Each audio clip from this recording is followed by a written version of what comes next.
So, what's up guys? And we are back for another video, no? So, yun. Maraming salamat sa mga patuloy na nakasuporta at nakasubaybay sa atin, no? So, yun.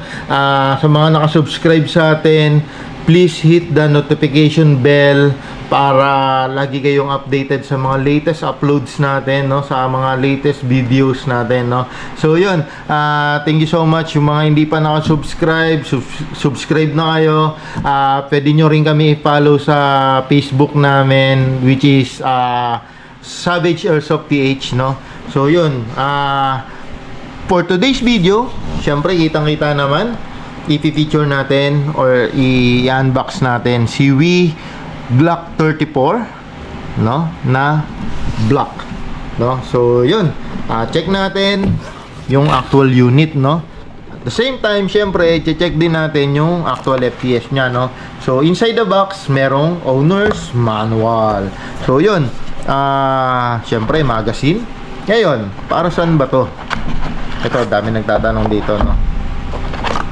So meron dalawang grip nakasama, no, at dalawang pin nakasama. So turo ko kung para saan yan. So ito yung actual unit natin, no. So yan box natin, ang plastic natin. So ito ay polymer yung kanyang lower receiver, yung lower frame. Yan, polymer. Tapos metal yung kanyang upper, no, yung kanyang slide, no. Tapos may kasama siya syempre front and rear sight, meron na siyang ganon, made in Taiwan, meron siyang mga markings, no. So this is Glock 34 Gen 4. Yan, tanyan, Glock 34 Gen 4, no. Tapos may uka yung kanyang ano, no. So kita yung outer barrel niya. So may uka yung kanyang slide, no. So pakagaan. Ngayon, para saan to? Ito po ay grip enlarger, no. So hindi ko alam kung ano yung proper term dyan. So yan, kinakabit yan dyan. Tapos yung pin na yon, yung ipanglalak, no. So yan yung kinakabit dyan, para lumaki o kung malaki kamay mo, mag-extend yung grip mo, no. So yan, ayan lang naman yon, di ba? Solid, oh. Pakaganda. Siyempre, Wii technology is made in Taiwan. Tapos ito yung kanyang safety lever, no. So yan, pagka nakakasa, ready to engage, push down mo lang yan, magsi-safety yan, no. Sa ngayon, hindi natin pipilitin, medyo masakit yan sa kamay para sundutin, no. So yun, actual FPS natin, siyempre bago to. So first thing to do is always lubricate your bam, no. So yun, sa ibabaw ng nozzle. So ito yung loading nozzle nya sa ibabaw. Why? Kasi para tumulo dun sa mga moving parts nya, no. So syempre, para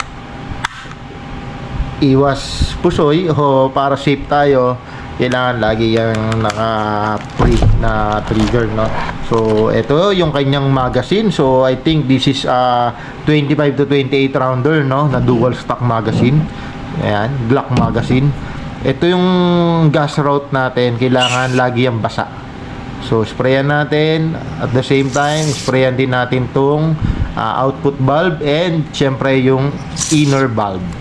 Ayan, inlet, no, inlet valve. So may markings yung kanyang magazine, no. Ayan. Ngayon, maglalagay tayo ng 0.20 BBs using our reloader, no, BB loader. So hindi siya gaya ng ordinaryo mga pellet gun na dito nilalagyan. So kailangan mo is pull down mo to, then small opening, yung wide opening, dun ka maglalagay, no. So yan, lagay tayo, inject tayo, 1, 2, 3, 4, 5, 6, 7, 8, 8, 8. So yan. Ngayon, sa pag-inject, kung makikita nyo, yan, kailangan ayusin nyo lagi yan. Nakita nyo, merong bungi. So kailangan alog-alog para mawala yung bungi na yon, no. Kasi kailangan ganito lagi, Naka-perfect alternate lagi yung bibis nyo. And huwag nyong bibitawan to kasi pwedeng ma-damage yung maglip nyo, no? Although nabibila naman yan ng replacement, pero syempre, magiging cost pa sa yan, no? So, yun. Ready na siya. Ang gagawin na lang natin is i-load siya ng gas. We are using Pop Dyno 12 green gas, yung standard power. Hindi tayo gumagamit ng 14 kg kasi mas malakas ang FPS output nun. Although ilang FPS lang naman din ang madadagdag, pero mas mabilis yung wear and tear nun, no? So, yun, sa lubrication naman, sa lubricant naman natin, we are using Pop Dyno silicone lube, no? So, yun, gas up tayo. Yan, gas up tayo. 8 seconds, 1, 2, 3, 4, 5, 6, 7, 8. Nagsyo-shortcut tayo. Why? Kasi hindi naman natin pinuno yung magazine, no? So, this is for FPS checking lang or test fire lang naman, no? So, yun. Kabit natin sa unit. Check natin kung safe ba. Then, yun. Make sure na naririnig nyo yung clicking o yung locking mechanism, no? Yung clicking sounds or yung locking mechanism niya. So, yun. Syempre, mahirap na laglag yung ating magazine. Gagawin natin, pagkasa, meron tayong groove dito. Hindi yan basta design. Kailangan dyan ka humawak. Pull down, let go. Yan. Huwag yung binabalik ng ganon, no? So, hindi tama yon yung binabalik ng ganon, no? Diba? Ngayon, always put your trigger finger out, diba? Para safe. And, lapag muna natin dyan. Why? Siyempre, tatanggalin ko kayo dito. Lilipat tayo dito sa ating mahiwagang chrono. So, yan. We are set for 0.2 grams na BBs. So, yun. Kunin natin si unit. The actual FPS check natin. So, this is with Glock 34 o G34 Gen 4 firing. Oh, 396. Grabe yun. Ang lakas nito. Ang solid ng tunog niya, guys. 393, almost 400 FPS, no? Grabe to, oh. Consistent. Oh. Double tap natin. Grabe. Grabe to. Oh. Yung kick niya, smooth lang. Saktong-sakto lang. Ayun, nag-371. So, yun. Nag-open slide siya sa 368. Guys, by the way, semi lang siya, no? Wala siyang full automatic, no? So, semi-automatic lang siya. Wait lang. Balik ko kayo dito sa ating mount. Siyempre. Ayan. Grabe, no? Ang lakas niya, grabe. Masakit yun. So, nag-open slide, ibig sabihin, wala nang laman yung chamber, no?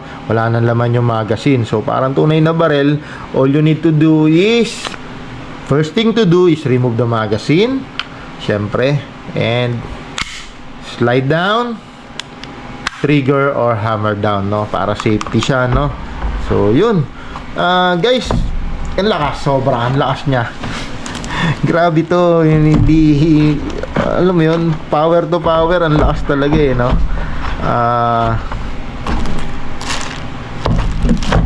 Grabe. Glock 34, ang gaan niya. Yung kanyang lower frame is polymer. Yung slide lang yung metal.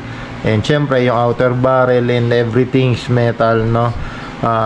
Pwera lang dun sa kanyang lower frame. Nag-output siya ng 360 to 390 FPS, no? So, ganun ka-tindi to, no? So, yun, guys. I hope may idea kayo, may nakuha kayong idea sa video na to. So yun, guys, maraming salamat sa patuloy na pagsuporta at pagsubaybay sa amin, no? Hit nyo lang yung notification bell for latest uploads and videos para updated kayo lagi, and please do subscribe sa aming channel, and also follow nyo kami sa Facebook namin, Savage Airsoft PH. Yun, maraming salamat, guys. Thank you po.